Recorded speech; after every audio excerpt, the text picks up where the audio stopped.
I was frightened because I had never, ever seen Joe like that before or since.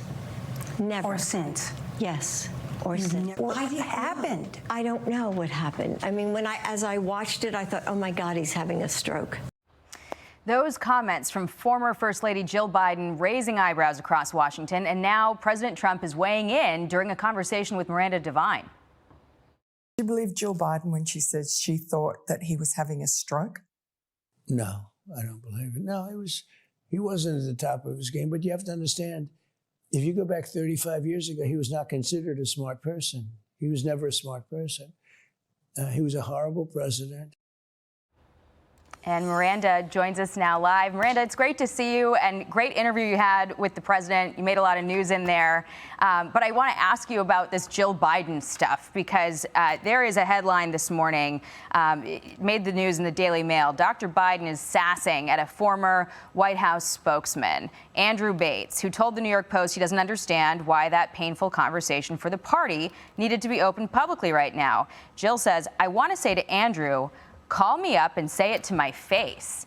I mean, what is going on here? Because Andrew Bates was probably one of the biggest defenders of that administration, to the point where he was so loyal to them, he would just like flat out refuse to run the traps on reports that I was working on, because he couldn't fathom the idea that, you know, something like that he didn't think was right would be true.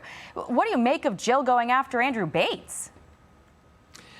Well, look, Andrew Bates was notable among political operatives as being the most feral bulldog, and Joe Biden loved him. He would sick him on reporters or fellow Democrats that weren't blindly loyal and might be saying something true about Joe Biden's cognitive issues. And so Andrew Bates destroyed his reputation on behalf of the Bidens. And now, as happens to everybody who's not a blood relative, the Bidens have thrown him under the bus. So I'm not surprised to see it. And I think it's quite humorous that Jill Biden said, tell me to my face, but only on the telephone. So I don't know, she's maybe trying to be a tough guy, but it's pretty mean, because she's shooting down. He would be one of the most junior members of their team. I mean, never mind that his comment really was more about the party wanting to focus on its message to going into the next election after having just had a devastating loss in the last one. But what makes you think, I mean, why do you think Jill Biden published this book now in the first place? The timing is strange. $30 million. She and Joe got a huge book contract, reported to be in the vicinity of $30 million. And as we all know, the Bidens love money.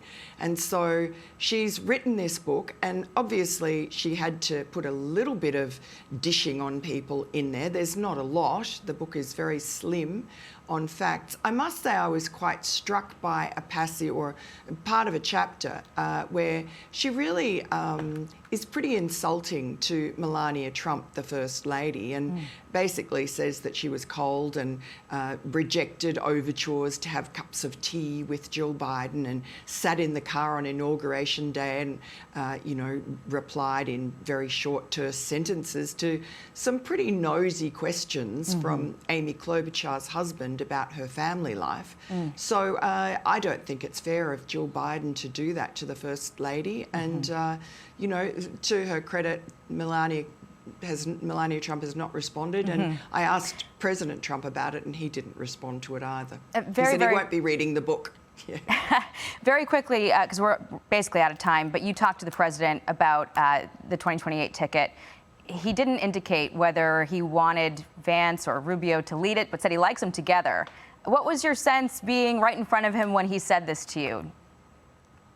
He never will be drawn on who he prefers, but he loves them both, thinks they're unbeatable. And he said he studies them when they're relating to each other. He's a student of human interactions, and he likes doing that. And he finds them particularly interesting and says they get on well, they're genuinely good friends. And anyone can see that. They banter, they have jokes. I think they are friends. So it'll be interesting to see what happens. All right, Miranda, great to see you. Great interview. You made some news. Thanks, you were ahead of Jackie. everyone on Todd Blanche, so great job. Talk to you soon. Be sure to like and subscribe for all the Fox News latest on YouTube and catch full shows streaming now on Fox One.